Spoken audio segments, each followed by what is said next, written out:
Hi పిల్లలు, ఎలా ఉన్నారు? బాగున్నారా? మనం లాస్ట్ వీడియోలో సాఖి కబీర్ దాస్ గారిది సాఖి లెసన్ చూసాము. క్వశ్చన్ అండ్ ఆన్సర్స్ కూడా చూసాం. ఈ వీడియోలో మనం మీరా రాసిన పద్ చూద్దాం. హరి आप हरो जनरी भीर द्रौपदी री लाज राखी आप ढायो चीर भगत कारण रूप नरहरि धरयो आप शरीर बूढ़तो गजराज राख्यो काटी कुंजर पीर दासी मीरा लाल गिरधर हरो मारी भीर. హరి అంటే భగవంతుడు. మీరాబాయి తన భగవంతుడైన శ్రీకృష్ణుణ్ణి ఎక్కువగా పూజించేది. అందుకని తన బాధ, తన ఆలోచనలు అంతా భగవంతుడికి చెప్తూ ఉండేదన్నమాట. ఆమె దృష్టిలో హరి అంటే శ్రీకృష్ణుడు. ఆప్ అంటే మీరు. హరో అంటే దూరం చేయటం, హరించడం, దూరం చేయటం. జనరీ భీర్ అంటే జన్ అంటే ప్రజలు, రీ అంటే కీ అని అర్థం అనమాట. రీ అంటే కీ అని అర్థం. భీర్ అంటే బాధ, జనుల యొక్క కష్టాలు. ఇక్కడ ఫస్ట్ లైన్ ఏమని చెప్తున్నారంటే, మీరాబాయి, శ్రీకృష్ణ నువ్వు జనుల యొక్క బాధలన్నింటినీ కూడా పోగొడతావు కదా అని ఆమె గుర్తు చేసుకుంటున్నారు. ఓ శ్రీకృష్ణ, మీరు ఎవరైతే మీ పట్ల భక్తి కలిగి ఉంటారో వాళ్ళ దుఃఖాలనన్నీ నువ్వే తొలగిస్తావు కదా అని చెప్పారు. తర్వాత ఇంకా మీకు తెలిసే ఉంటుంది కదా, ద్రౌపది వస్త్రాభరణంలో శ్రీకృష్ణుడు ద్రౌపది యొక్క చీర లాగుతూ ఉంటే ఆవిడ చీరని ఇంకా ఎక్కువ పొడిగించారు కదా శ్రీకృష్ణుడు. అలాగా ద్రౌపది యొక్క సిగ్గుని నువ్వు కాపాడావు కదా అని చెప్తున్నారు. ద్రౌపది అంటే ద్రౌపది. రీ అంటే కీ అని చెప్పాను కదమ్మా. రీ అంటే ఇక్కడ కీ అని అర్థం. లాజ్ అంటే సిగ్గు. లాజ్ అంటే సిగ్గు, మానం. రాఖీ తన మానాన్ని కాపాడావు కదా, ద్రౌపది యొక్క మానం కాపాడావు కదా. ఆప్ అంటే మీరు. ఢాయో చీర్ అంటమ్మా. ఢాయో చీర్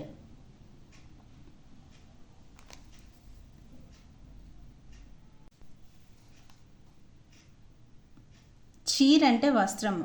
ఆ వస్త్రము పొడిగించి నువ్వు ద్రౌపది యొక్క మానాన్ని కాపాడావు కదా అని చెప్తున్నారు. ఫస్ట్ లైన్లో ఏమని చెప్పారు ఆమె? జనుల యొక్క బాధలు నువ్వు పోగొడతావు కదా, అలాగే ద్రౌపది యొక్క చీర పొడిగించి తన మానాన్ని కాపాడావు కదా. భగత్ అనంటే భక్త ప్రహ్లాదుడు. మీకు ఆ కథ తెలిసి ఉంటుంది కదా, భక్త ప్రహ్లాదుడు. భగత్ కారణ రూప్ నరహరి అంటే నరసింహుడు. అయితే భక్త ప్రహ్లాదును కాపాడటానికి భగవంతుడు ఏ రూపం ధరించాడు? నరసింహ అవతారం ఎత్తి నీ భక్తుడైన చిన్నపిల్లాడైన భక్త ప్రహ్లాదుడిని కాపాడావు కదా దేవా అని అంటుంది. ఇంకా ధరయో ఆప్ శరీర్ అంటే శరీరాన్ని ధరించి నువ్వు అవతారాలు ఎత్తి నువ్వు వీళ్ళందరినీ కాపాడావు కదా అని అడుగుతుంది.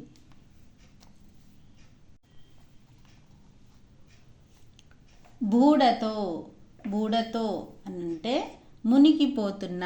గజరాజ్ అంటే ఏనుగుల యొక్క రాజు. రాఖ్యో అంటే రక్షించడం అన్నమాట. నువ్వు మునిగిపోతున్న ఏనుగుని రక్షించావు కదా అని జ్ఞాపకం చేసుకుంటున్నారు మీరాబాయి. గజేంద్ర మోక్ష అనే కథ తెలుసు కదమ్మా మీకు. ఒకరోజు గజరాజు నీళ్లు తాగటానికి సముద్రం దగ్గరికి వచ్చినప్పుడు మొసలి తన కాలుని గట్టిగా పట్టేసుకుంటుంది. అప్పుడు భగవంతుడికి గజరాజు ప్రార్థన చేస్తే అప్పుడు విష్ణుమూర్తి కిందకి వచ్చి ఆ ఏనుగుని రక్షిస్తారు. ఆ కథని జ్ఞాపకం చేసుకుంటూ అప్పుడు నువ్వు అలాగా గజరాజును కాపాడావు కదా.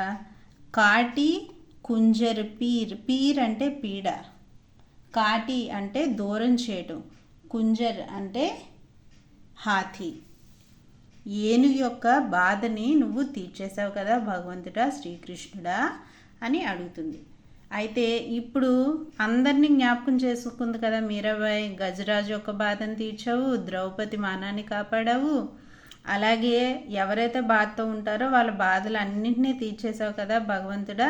అలాగే నీ భక్తుడైన భక్త ప్రహ్లాదుని కాపాడటానికి నరసింహ రూపం కూడా ఎత్తి వీళ్ళందరినీ కాపాడావు కదా.